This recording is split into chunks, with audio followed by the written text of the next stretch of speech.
Bem, aqui estamos nós e finalmente chegamos ao capítulo 3 do livro de Provérbios. E nós vamos estudar hoje os versículos do 1 até, deixa eu ver, 4. E, pelo menos, vamos começar com esses versículos e ver até aonde a gente chega. Vamos ler Provérbios capítulo 3, versículo 1. Filho meu, não te esqueças dos meus ensinos, e o teu coração guarde os meus mandamentos, porque eles aumentarão os teus dias e te acrescentarão anos de vida e paz. Não te desamparem a benignidade e a fidelidade. Atas ao pescoço, escreve-as na tábua do teu coração, e acharás graça e boa compreensão diante de Deus e dos homens. Vamos ao Senhor em oração. Pai, obrigado por esta passagem. Que passagem linda, bela.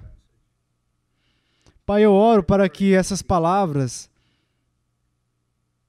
encontrem o lugar delas na parte mais profunda do coração e da mente dos jovens que estão ouvindo.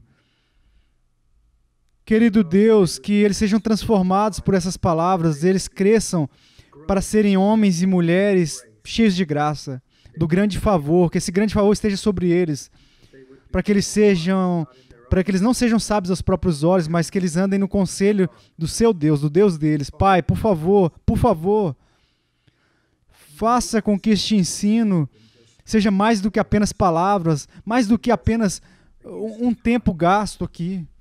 Eu peço, Deus, que os jovens que escutarem isso sejam abençoados por isso. Eu oro por eles, Senhor, todos os dias, para que todos os dias da vida deles, eles cresçam no temor do Senhor e no favor de Deus e do homem, e que suas vidas sejam um adorno para o Evangelho. Agora, Pai, nos ajude neste estudo, em nome de Jesus. Amém. Agora, ele começa aqui com palavras, meu filho. Eu quero apenas dizer algo aqui que eu escrevi. O motivo, o maior amor de um pai, o maior desejo de um pai, é o bem-estar temporal e eterno do seu filho. Agora, eu sei que eu estou conversando com jovens e talvez, assim, por vários anos eu estive no casamento e ainda assim tenho filhos e eu não quero moer isso, mas você sabe como pais estão sempre assim dizendo aos seus filhos, você não tem ideia quanto eu te amo. Mas, honestamente, em um cenário normal, com pai e mãe normais, o que eles estão dizendo é verdade. Quando você tem um filho, é uma coisa incrível.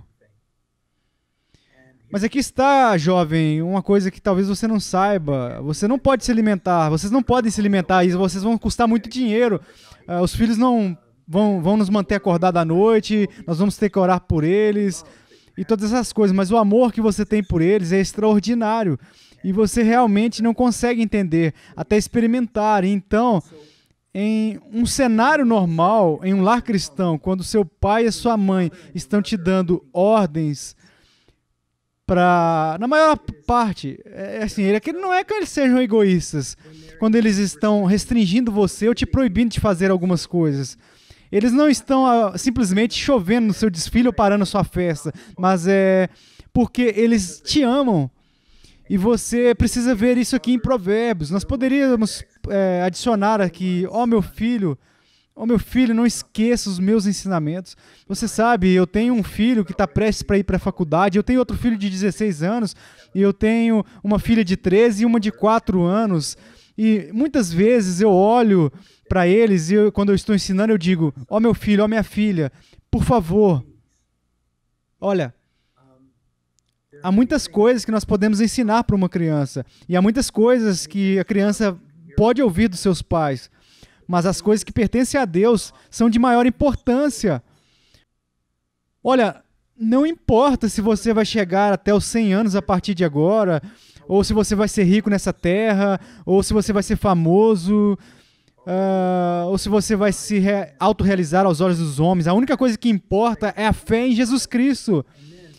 Depois de ter crido, esteja seguro em sua graça. Procure servi-lo com todo o coração, mente, força, alma, isso é tudo que importa. Isso está alinhado a sua vida, tem que estar alinhada com a vontade dele, não fazer isso para ganhar algo em troca, mas descansando no amor dele, descansando na obra perfeita dele.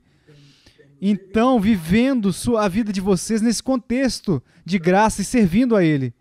E é isso que nós temos aqui. Filho meu, agora ele diz, não se esqueça do meu ensino. Agora, não é suficiente exercer esforço e diligência para aprender.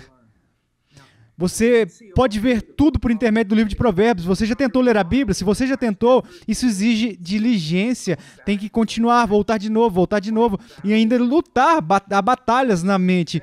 E isso não é apenas no que diz respeito ao aprendizado das Escrituras, mas também no que diz respeito para manter um estudo contínuo das Escrituras, não esquecendo. Não pode esquecer as Escrituras. Nós devemos aprender, mas devemos constantemente nos lembrar a nós mesmos. Eu acho que eu ficaria surpreso quantas vezes nas Escrituras e mesmo no Novo Testamento a palavra lembrar ou não se esqueça aparece. Você vê, a questão não é quanto você aprendeu nos seus últimos anos de vida. A questão é o quanto você reteve disso. E quanto você, de fato, tem caminhado nisso. Você sabe que é uma realidade na sua vida. Como eu disse antes, um homem que tem sido assim, uma grande influência na minha vida sempre dizia, você entende a doutrina, tá? Mas isso tem sido constante na sua vida? É algo que você está vivendo? Você entende? Então não basta aprender. Você deve continuar. Se lembre. Há uma frase em latim usada por reformadores, sempre reforma... sempre reformando, sempre aprendendo, sempre se lembrando, sempre transformando, sempre reformar, mudar as nossas mentes das erradas ideias para as corretas, do comportamento errado para o correto, de acordo com a vontade de Deus. Agora também, eu quero dizer isso, é tão fácil esquecer, no meio de uma batalha. Eles dizem isso, assim, que na guerra, eu mesmo já vi isso, você sabe, se você já lutou, se você já foi na guerra, enfim, qualquer coisa assim, você tem um plano, eu quero dizer, você tem um plano, eu vou trabalhar dentro desse cara, eu vou entrar assim, eu vou fazer isso, aquilo, mas quando você leva o primeiro soco, é como se todo o plano fosse esquecido, você começa a se afastar e apenas é sobrevivência, é assim que é espiritualmente, você entende? É fácil esquecer as coisas no meio da batalha, no meio da confusão, especialmente no meio do pânico. Se você olhar lá no Velho Testamento, você vai ver que o povo de Israel achava que eles eram fortes. Parecia que eles estavam seguindo os mandamentos de Deus. Então veio uma terrível provação e um julgamento terrível. E veio um exército que superava o exército de Israel em quase tudo, infinitamente. E eles não sabiam o que fazer. E em vez de confiarem em Deus, no meio desse pânico, eles correram de volta para o Egito e confiaram em outra nação. E então... essas coisas precisam se tornar não apenas coisas que nós aprendemos, mas elas têm que se tornar convicções na nossa vida. Também precisamos perceber que uma vez que você aprende algo, isso não vai colocar você competindo com diversas vozes. Como eu já disse, eu vou dizer 1 milhão de vezes, vivemos em um mundo caído. E neste mundo caído, há todas esses concorrentes, essas vozes concorrentes dizendo não siga a Bíblia, não siga um livro que foi escrito há milhares de anos. Olha, há novas ideias, é um mundo novo. Bem, existem novas ideias e é um mundo novo, mas se contradiz as Escrituras, está errado. Está errado. E você os conhecerá pelos frutos. Você pode ver que tipo de fruto essas novas ideias do mundo estão produzindo. Não são muito boas, nem agradáveis. Não se esqueça dos meus ensinamentos. E depois ele diz, e o teu coração guarde os meus mandamentos. Ele está falando negativamente sobre o que não fazer. Não se esqueça. Quantas vezes eu perguntei aos meus filhos, que você sabe, quando eu chego em casa das missões e tal, eu digo, vocês tiraram o lixo? Eu esqueci. Eles não foram desobedientes, eles não foram rebeldes, eles simplesmente não se lembraram. Então, de novo, não é o suficiente aprender. Você deve continuar aprendendo e continuar se lembrando para que você não se esqueça. Então ele diz positivamente: e o teu coração guarde os meus mandamentos. E o teu coração guarde os meus mandamentos. Eu escrevi aqui, mais do que apenas obediência externa para o bem dos outros ou para o seu bem. Agora, jovem, deixa eu falar com você por um segundo. Você precisa de discernimento para responder essa pergunta. Você precisa orar por discernimento para responder essa pergunta. Você parece que está seguindo a Cristo, acreditando, parece que você vive uma vida cristã, porque é isso que os seus pais querem, porque o que é esperado de você. Ou é algo que, isso de fato, assim, está no seu coração? Ou é apenas externo, isso que nós fazemos, assim, porque nós somos criados em um lar cristão. E não pode ser apenas externo, para mostrar, por mostrar. É uma parte de você? É algo que vai deixar você e você vai se esquecer quando você sair? Ou você de fato conhece Cristo e sua verdade e você tem devoção por Ele e é algo que é do seu coração? Isso é interno. Eu digo, é obediência interna que flui de um amor genuíno por Deus e uma estima genuína, um amor genuíno pela vontade dEle, como é revelada na palavra. Agora eu posso dizer honestamente que eu não sou perfeito.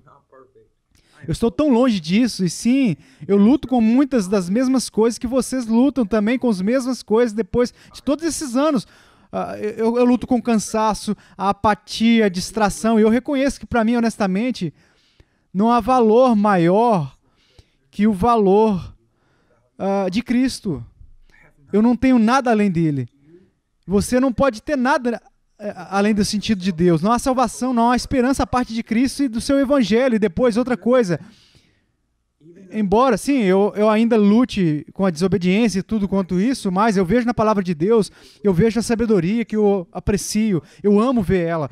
E eu não odeio isso. Eu odeio ser rebelde contra isso, mas eu não odeio isso. Eu não vejo como opressão para a minha vida, eu não vejo como grilhões, uma prisão que não traz liberdade de viver como eu queria viver. Enfim, você ama a lei de Deus, você ama a vontade dEle. Essas são questões muito, muito importantes. Ele diz, e o teu coração guarde os meus mandamentos. Você entende? O seu coração faz isso. Não é algo apenas exterior. Se você diz, bem, mas para mim é exterior. Bem, então basta parar por um segundo e, antes de mais nada, não caia em condenação. Não ache que Deus vai ficar com raiva. Vá até Ele. Ele entende. Vá a seus pais. Vá ao seu pastor e diga, sinceramente, se todos ao seu redor estiverem andando com Deus, eles não vão julgar você, eles não vão ficar bravos com você. De fato, é uma coisa boa. Eles vão dizer, uau, aqui temos uma pessoa honesta, uma pessoa transparente, que está dizendo, olha, eu realmente quero estimar Deus na sua palavra de uma maneira maior, mas não está em mim, e peço conselho deles. Eu tenho certeza que eles vão ter prazer em te fornecer, te ajudar na sua estima, para que ela aumente por causa da sua transparência e honestidade.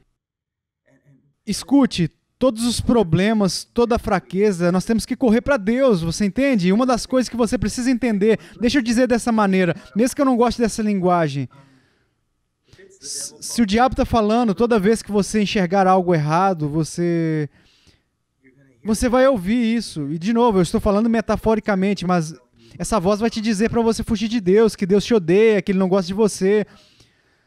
Mas quando você enxergar fraqueza, enxergar fracasso, você enxergar hipocrisia, insinceridade, todas as coisas que vejo em mim, Deus está sempre dizendo, corra para mim, volte para mim, porque um coração contrito, partido, Ele não vai desprezar. Apenas continue voltando para Ele, continue voltando, de fato. Quando nós pecamos, muitas vezes a primeira coisa é que assim, nós vamos querer nos esconder.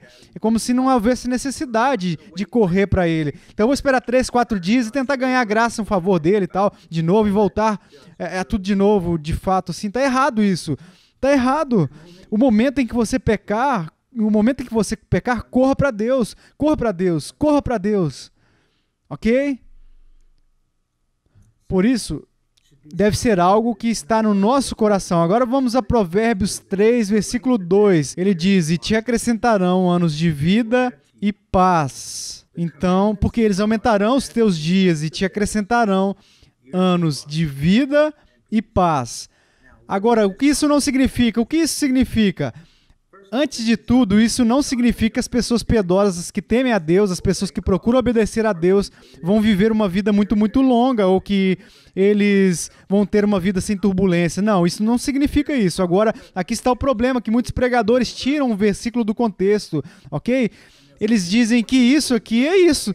Mas não significa. Tem que estar no contexto para interpretar o versículo, tem que estar no contexto de todas as outras partes da Escritura. Tudo que está ao redor, deixa eu dar um exemplo. Se você apenas ver a minha face assim, ó, não está vendo nada atrás de mim, nada na minha frente, e você enxerga um olhar realmente chocado no meu rosto. Bem, você não tem ideia por que eu estou chocado. Você sabe o que está acontecendo? Eu estou vendo um amigo que eu não vejo há muitos anos, eu estou chocado e surpreso, ou estou vendo um urso pardo sendo carregado. Eu quero dizer, você não tem ideia, a menos que você possa enxergar o contexto completo, da mesma forma nas Escrituras. Se você não entender todo o contexto, poderá ser facilmente enganado. Então, não está dizendo que aqueles que seguem a Deus terão uma vida longa e perfeita e fácil, sem qualquer curva. Bem, o que isso significa? Deixa eu ler. Isso significa que a sua vida não será cortada ou preenchida com sofrimentos desnecessários e auto-infligidos de homens ímpios e que têm a vida indisciplinada.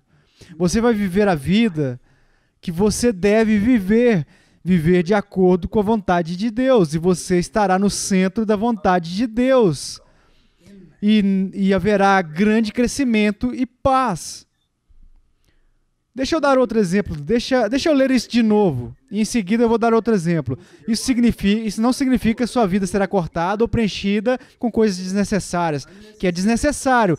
Sofrimento auto-infligido de um homem ímpio, por exemplo. Um homem que arruina a sua vida, por exemplo, por causa de um abuso do álcool, de drogas. Agora pense nisso por um momento. Se você evitar o abuso de álcool, o abuso de drogas, o que vai acontecer? Vai te promover uma vida melhor, de crescimento, uma vida absolutamente boa. Não significa que sua vida será perfeita sem sofrimento, mas você vai evitar um monte de sofrimento, vai evitar esses pecados e vai evitar ser escravizado. Outro exemplo, um homem que foi espancado. Ele vive brigando, ele sempre está brigando por aí, porque ele é arrogante, contencioso, orgulhoso, e ele está sempre frequentando lugares onde os homens gostam de brigar. Eu já aconselhei pessoas que estavam sempre entrando em brigas, e eu falei para pararem de ir para lugares onde os homens que gostam de briga estão. Aí eles vão ter muito menos briga. E para também não entrar em tantas brigas, mantenha a boca fechada, você vai apanhar menos, você entende? Há consequências para aquilo que nós fazemos, podemos trazer sofrimento auto-infligido sobre nós. E deixa eu dar outro exemplo. Não é nada engraçado isso aqui. Um homem, por exemplo, que é morto no meio do crime. Você entende? Um homem que morre aos 25 anos porque ele violou as leis de trânsito. Elas diziam para ele ir a 55 por hora e ele estava percorrendo a 95.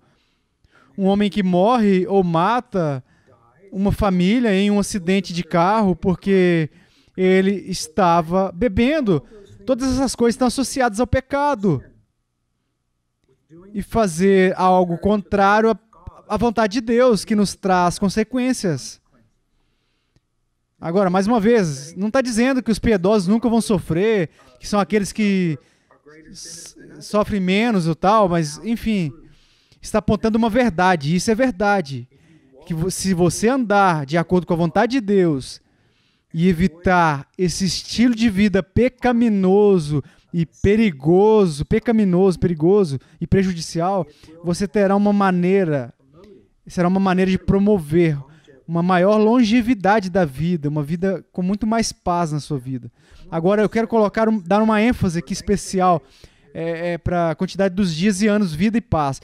Eles adicionará paz, shalom de Deus, que é como que, às vezes, existem termos bíblicos que você de fato fica meio perdido para defini-los. Eu acho que a melhor maneira de olhar isso é assim: pegue todas as coisas boas que você conhece, coloque elas em um lugar. Isso significa que você está sendo abençoado, sua paz, o favor de Deus, a sua graça, a atenção dele, a sua comunhão. Agora, o homem que acredita em Deus, a jovem que acredita em Deus, que anseia por Deus, há uma ênfase especial em paz. Que tipo de paz? Bem, vejamos algumas coisas. A paz, ela advém de um relacionamento, de reconciliação fixa com Deus através da perfeita obra de Cristo. Se a paz em relação à minha salvação dependesse de mim, eu não teria paz. Se eu pensasse que a salvação era tipo assim, 99% a obra de Deus e 1% a minha, eu não teria paz. Mas eu sei que a salvação é 100% obra de Cristo em meu nome. E isso me traz uma paz, você entende? Porque a minha salvação, basicamente, nós talvez assim vamos estudar isso em outra lição. Deus está fazendo promessas a Deus. Deus Pai e Deus Filho. O Pai está dizendo, faça isso. O Filho faz isso perfeitamente em nome dele e é um trabalho perfeito para que a nossa salvação seja toda a obra de Cristo e nós podemos descansar porque é perfeita, está finalizada, você entende? Então, paz resultante de perceber que a sua salvação é totalmente, simplesmente a graça. Outra coisa é que a paz vem do conhecimento dos atributos de Deus, que Ele é justo e Ele nunca vai fazer nada errado, que Ele é onisciente, que Ele sabe de todas as coisas imediatamente, exaustivamente, você entende? Sua onipotência, Ele é completamente poderoso, nada pode vir contra você ou contra mim. De alguma forma assim, como se Deus tivesse sido passado ou derrotado, será tudo de acordo com o propósito dele, porque ele é fiel e ele é imutável. O que é imutável? Significa que ele não muda. Ele não muda. Quero dizer, se esse atributo não fizesse parte dos atributos de Deus, estaríamos em apuros. Mesmo que Deus seja todas essas coisas maravilhosas que a Bíblia diz que ele é, se ele não fosse imutável, amanhã ele poderia mudar de opinião e eu não poderia confiar nele, porque mesmo que ele seja confiável hoje, ele poderia não ser amanhã, mas a Bíblia diz que ele é sempre confiável. Veja isso, ele não muda nunca. Agora, então, é uma paz que vem da promessa do envolvimento de Deus nas nossas vidas, você entende? E jovens, me ouçam. Conforme você andar na sua vida, você vai ver cada vez mais as coisas de Deus, a fidelidade ao ler a palavra, mas também ao caminhar pela vida. E uma das coisas mais preciosas é que você vai perceber que Ele, de fato, Ele está trabalhando na sua vida. Ora, há momentos que parece que Ele não está. Quando você olha para trás ao longo de sua vida, você verá, uou, Ele teceu minha vida como uma tapeçaria. Ele trabalhou na minha vida. E eu quero olhar para duas passagens muito rápido. A primeira, nós vimos recentemente, mas ok. Salmos capítulo 1. E eu vou continuar voltando a isso depois, porque são grandes versículos para a vida. Salmo capítulo 1, versículo 6. Pois o Senhor conhece o caminho dos justos, mas o caminho dos ímpios perecerá. O Senhor conhece o caminho dos justos e os ímpios, Ele também conhece tudo. Bem, a palavra conhecer aqui também tem a ideia de relacionamento, intimidade e preocupação, envolvimento. E o que está dizendo é que ele de fato tem um relacionamento com os justos. Ele está de fato preocupado com eles. Ele está cuidando deles. Ele está trabalhando dentro e através deles. E ele nunca dorme, ele não tira férias. Ele está sempre lá. E jovem, você sabe o que é maturidade? É pelo menos um dos sinais. Maturidade é pelo menos um dos sinais. Quando parece não haver evidência que Deus está por perto, que Ele está trabalhando e que de alguma forma Ele está envolvido em tudo isso. Mas aí mesmo assim você acredita e sabe que tem a garantia de que Ele está. Porque embora você não possa ver, você confia no caráter dele. Agora, outra passagem está em Romanos, capítulo 8. Então vamos lá até Romanos, capítulo 8. É um dos capítulos mais espetaculares da Bíblia. E vamos ver o versículo 28, Romanos 8, 28. Sabemos que todas as coisas cooperam para o bem daqueles que amam a Deus.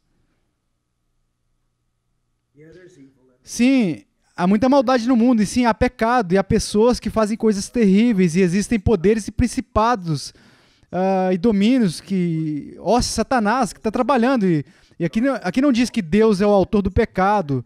Não está dizendo isso, mas ele está dizendo que pode fazer que tudo seja bom. Que tudo que ele faz é bom. Ele trabalha para o bem daqueles que amam ele e que são chamados de acordo com os propósitos dele. Eu vou te dar... Eu não gosto de provações, não estou ansioso por elas e não as peço. Não gosto de tempos difíceis ou situações assustadoras. Eu não gosto de nenhuma situação assim. Eu acho que você provavelmente precisa de aconselhamento se você gosta. Mas no meio disso, mesmo quando eu tenho medo, eu sei que ele está trabalhando a respeito disso para o meu bem. Às vezes é difícil para mim, você sabe, sentar lá e... Eu não gosto disso, mas eu tenho paz de saber que ele está intimamente preocupado com a minha vida. Ele está realmente envolvido e ele está trabalhando para tudo cooperar para o meu bem. Então eu posso contar com isso. E você também pode, certamente, contar com ele. Vamos ver aqui. Deixe-me ir para a próxima coisa. E o que nós vamos fazer é seguir em frente e parar por aqui. Já fomos longe demais, mais do que eu esperava. E vamos voltar então para Provérbios. Na próxima lição nós vamos ver o versículo 13 e 4. Esperançosamente. E de novo, jovem, perceba isso. Eu não te conheço, mas eu tenho filhos. E eu comecei isso porque eu tenho uma responsabilidade real por vocês. O Senhor é fiel. Ele é digno. Ele é real. Ele é bom. E no meio de todos os problemas, é isso que eu diria a vocês, meu filho, minha filha. Filho meu, não te esqueças dos meus ensinos. E o teu coração guarde os meus mandamentos, porque eles aumentarão os teus dias e te acrescentarão anos de vida e paz. Você sabe, eu tenho certeza que o pai de vocês entra no quarto de vocês estão dormindo, eles sentam na cama e apenas eles olham para vocês e eles oram. Ó Deus, lhes conceda graça. Ó Deus, lhes dê uma vida em Cristo. A vida que é bela, a vida de graça, que é o que nós queremos para você. E tudo é encontrado aqui, na palavra de Deus. Porque Deus, a palavra dele, nos aponta para Jesus Cristo. Bem, Deus te abençoe e nos vemos na próxima lição.